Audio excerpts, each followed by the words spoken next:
League starting can be rough if you don't have a solid foundation to start your character with, especially if your end goal is to play a meme build. Today, I'll be going over what I would say is the best possible League start option for this build. I didn't make this build, but it fits the bill pretty well. It shares a similar tree to ours, uses the exact same ascendancy nodes, and is incredibly potent. This build is the war-crying Earthshatter Berserker. While mildly annoying to have to manually cast 2 shouts, it does incredible amounts of damage, has insane coverage, and is quite beefy. It takes some getting used to, but in the end, it will be worth it. The footage you will be seeing in the background is of that build. Next, let's talk about options to transition into the Demigod's Wrath build. 1. Masochist. This option means you don't care how inefficient it is, but you want those automatic warcries, right here, right now. The only required item in this section is the Eternal Apple. Instead of the melee physical damage support in your 6th link, you will want the endurance charge on melee stun support instead. This will generate a colossal amount of endurance charges all of the time, outside of bosses, meaning that you can have those sweet warcries always on cooldown.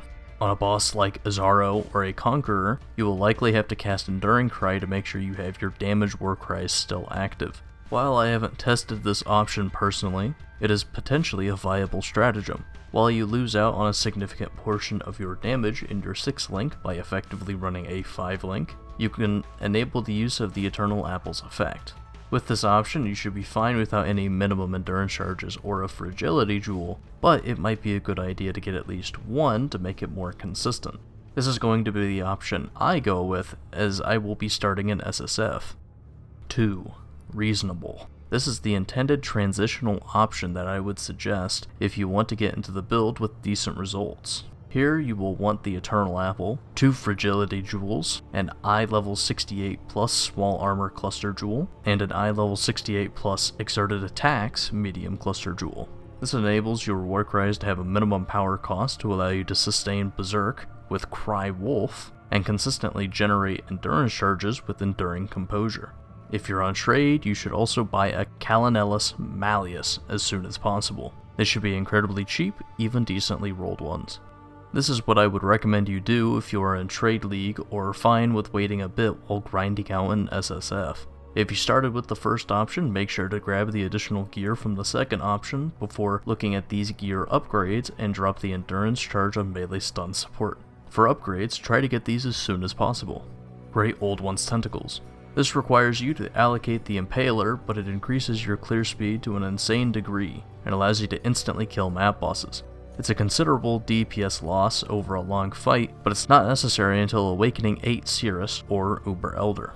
Gluttony. This is only worth grabbing if you are having consistency issues with your endurance charges or berserk uptime. You will lose a decent amount of fizz mitigation while mapping, but it is quite powerful if you are looking to map faster for longer. +1 minimum endurance charge craft. You will get these from eye level 75 plus suffix unveils from rings and amulets. This opens up your jewel sockets that you were allocating to fragility jewels. Make sure to save 2 divines for the crafts.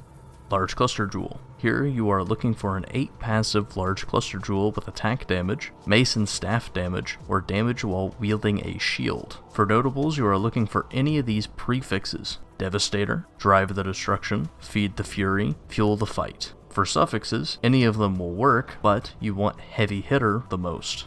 The Goal/Blunderbore. This is a 2-in-1 package. Get both or don't get them at all. An alternative would be running a 6-link rare chest with high life rolls and an enchanted helmet with 30% increased berserk buff effect, or +1 Earthshatter spikes. If you plan to swap to Blunderbore plus the goal later on, make sure to save rings and boots with massive resists on them to help you transition easier. Lethal Pride Jewel. This is pretty low on the spectrum of upgrades, but you can acquire a significant amount of defenses from this along with a large amount of free strength. Focus on increased effective fortify, physical damage taken as fire, increased life, reduced enemy stun threshold. Increased strength rolls are significant but tend to ramp up the price fairly quickly when you add defensive notables onto it. Beyond this point, I would suggest that you look at the thread or path of building link and explore the gear that I suggest and use. Some pieces are not required by any means, but are either min-max in clear speed, quality of life, or are for memes. If you're at this point in the gearing process, you have a decent idea what to look forward to. If you have any questions, post in the comments here, in the forum thread, or DM me in-game. I'll be quite active the first week of Flashback, so feel free to ask in Global 8100 or DM Scotty the Ruthless. Thank you for taking the time to play this build, and I hope you have fun playing it.